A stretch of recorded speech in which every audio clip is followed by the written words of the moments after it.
बेशक मेरा परवरदिगार दुआ सुनने वाला है।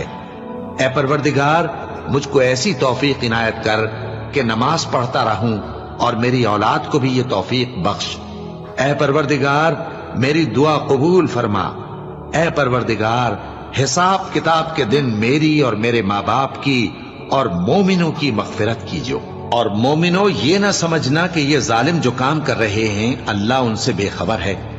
वो इनको उस दिन तक मोहलत दे रहा है जबकि दहशत के सबब आंखें फटी की फटी रह जाएंगी और लोग सर उठाए हुए मैदान क़यामत की तरफ दौड़ रहे होंगे।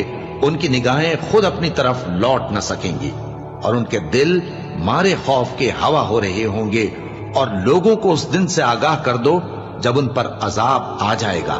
तब जालिम लोग कहेंगे कि ऐ हमारे परवरदिगार, हमें थोड़ी सी मोहलत अता कर ताकि हम तेरी दावत तौहीद कबूल करें